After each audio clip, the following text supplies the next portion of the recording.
Hey all, hope everyone's doing well. I was sick for about a week or so that's why I haven't posted. Feeling better now. There were some conversations on LinkedIn about should you learn to code and should you be paid more if you have that skill.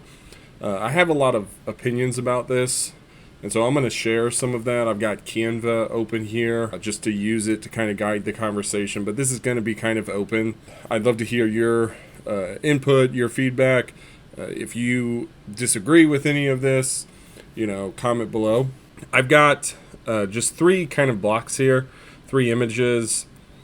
This represents like a designer, like your engineer designer, architect designer. This is a computational designer, and this is a software developer.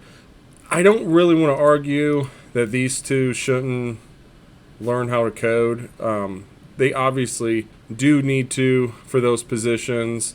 I think computational designer can sometimes be thought of somebody that would use visual programming tools and may not know how to write, say, in Python. I don't know about that. I think it would be very valuable in that role to know an actual programming language.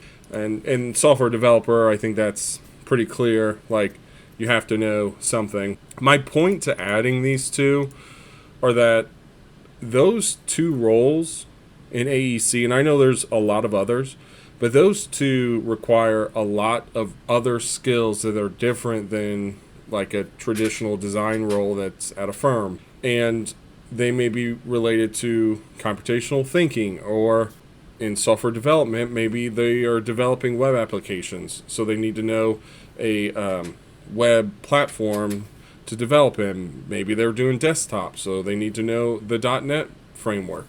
The big point to these two is that there's a variety of different skills depending on what you're doing. When you say, I know how to code, what is the output of that? What value is that bringing to the firm? Now, I personally think it's been valuable for myself, like I know it has. I can solve a lot of interesting problems because I know how to use Python really well. I also know Dynamo, and if I need to get into C#, which has happened a few times, then I know how to get into that language and develop some stuff. But it means that there's a trade-off in the time that I spend learning that and developing things that I'm not doing in other areas that could bring value to a firm. Should you learn to code? Should you be paid more if you are a designer? I think it depends. If you want to, absolutely. I think that's great. I think you should also be proactive in identifying where you've done things with code and how that's brought value to a firm. Be proactive in understanding why is that the case.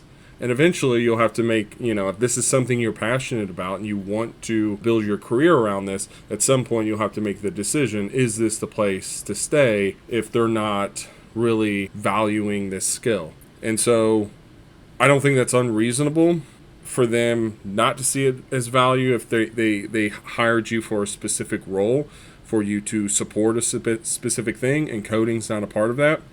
But if they start assigning you things, that's a different story, and you start developing things, and you start saving time on things, not just the little stuff that you do on your projects, but across numerous projects. There's a bigger conversation there. So I've had luck in saying, hey, look, what I've done. Sometimes it speaks for itself because a lot of people get value out of it. You get a lot of that feedback from them. They share that with a lot of people, and then your value increases at the firm. You should be paid more dependent on the situation. Have you asked about getting paid more? Have you talked to your leadership and showed them how your code is bringing value to the company? Are you automating something? Are you saving a lot of time on projects? Then you have a much stronger case when you go and ask for more money. A lot of the conversations out there are that code is more valuable as a skill than anything else. Even if it's not directly saying that, you're essentially saying, hey, you learn this skill, the time it's going to take to learn that skill means you're not going to be learning something else. Want to figure out what's important for you. Is it leadership? Is it management? Is it data analysis? Is it design? There's a lot of aspects, a lot of different potential avenues. Client relationships. Are you good with people? There's a lot of different avenues when it comes to developing yourself, and code isn't the only example of that. Now, my developments, the things that I've worked on that have brought a lot of value to firms, the reason why they have is because it isn't just me developing it because I'm, the special person that has this skill. It's because I work with somebody that maybe has a expertise in design. There's a good example where I've worked with somebody in mechanical. They knew that discipline pretty well. We worked together to build a solution, and then that made a pretty big impact for that discipline at the firm. And so there's numerous times where I've partnered with a person or a team, and we've developed really cool things when we kind of came together and we leaned on each other's skills and created something pretty cool. Unless you really want to drive in that direction, you really want to go because you're passionate about it, I say go for it. But if not, there's certainly lots of other avenues you can go down to bring more value to a company. Anyways, that's kind of what I got here today. Nothing too special. Just wanted to share my perspective on this because I thought it was an interesting conversation, an interesting idea, and it's something certainly worth continuing to talk about, especially with more people learning how to develop code. What is that? What does that mean for firms and companies?